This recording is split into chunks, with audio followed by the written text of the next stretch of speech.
পালাবদলের পরে বন্ধ কাটোয়ার পুরো টোল ট্যাক্স আদায় হওয়া বিপুল অর্থ কোথায় ব্যয় হয়েছে?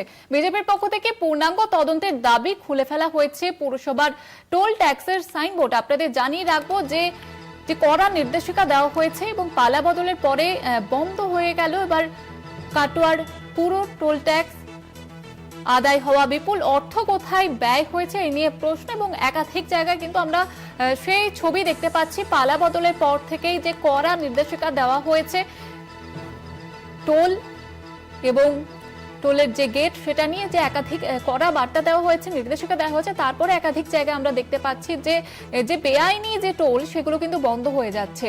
পালা বদলের পরে এবার বন্ধ কাটোয়ার পুরো টোল ট্যাক্স আদায় হওয়া বিপুল অর্থ কোথায় ব্যয় হয়েছে এই নিয়ে কিন্তু প্রশ্ন। বিজেপির পক্ষ থেকে পূর্ণাঙ্গ তদন্তের দাবি তোলা হয়েছে, খুলে ফেলা হয়েছে পুরসভার টোল ট্যাক্সের সাইনবোর্ড। রাজ্যে পালা বদলের পর থেকে একাধিক জায়গায় যে বেআইনি টোল এছাড়াও যে ড্রপ গেটগুলি রয়েছে সেগুলির উপরে কড়া নির্দেশিকা দেওয়া হয়েছিল এবং তারপরে আমরা দেখতে পাচ্ছি বিভিন্ন জায়গা থেকে কিন্তু উঠে আসছে একই ছবি এবং কাটোয়াতে পুরো টোল ট্যাক্স এবার বন্ধ হয়ে গেল। পুরসভার ট্যাক্সের সাইনবোর্ড খুলে ফেলা হয়েছে। আমাদের প্রতিনিধি চন্দন সেনগুপ্ত রয়েছেন আমাদের সঙ্গে টেলিফোন লাইনে। চন্দন, কি জানা যাচ্ছে বিষয়ে? দেখো জয়িতা, দীর্ঘ প্রায় 20 বছরেরও বেশি, প্রায় 25 বছর ধরে কিন্তু কাটোয়া পৌরসভা কাটোয়ার যে প্রবেশ পথ সেখানে কিন্তু এই টোল ট্যাক্স নিয়ে আসছিল।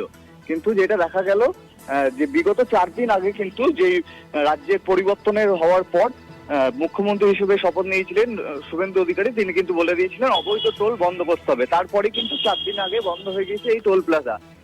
এরপরে কিন্তু প্রশ্ন উঠেছে তাহলে কি অবৈধভাবে এতদিন চলছিল এই টোল? যেটা পৌরসভার পৌরপ্রধান জানিয়েছে এই খাতের টাকা কোথায় ব্যবহৃত হয়েছে সেটাও কিন্তু পৌরসভার পৌরপ্রধান এদিন জানাতে পারেনি। তিনি বলেছেন বিষয়টি খতিয়ে দেখবো, তবে এটি একজনকে লিস্ট দেওয়া ছিল, সে মাসে 45,000 টাকা করে দিত পৌরসভাকে।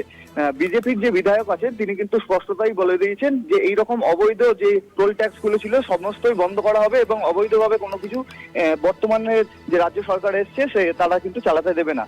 স্পষ্টতই যে এই টোল প্লাজা বন্ধ হয়ে যাওয়াকে কেন্দ্র করে কিন্তু শহরের মধ্যে একটি রাজনৈতিক চাপানোতর তৈরি হয়েছে এবং এই টাকা, এই বিপুল পরিমাণের প্রায় 25 বছর ধরে এই টাকা কোথায় জমা হয়েছে এবং কোন খাতে ব্যয় হয়েছে তার কিন্তু হিসেব আগামী দিনে চাইতে পারে বিজেপি, এমনটাই কিন্তু জানা গিয়েছে বিজেপি বিধায়কের কথা শুনে। একেবারে ধন্যবাদ জানাবো চন্দন।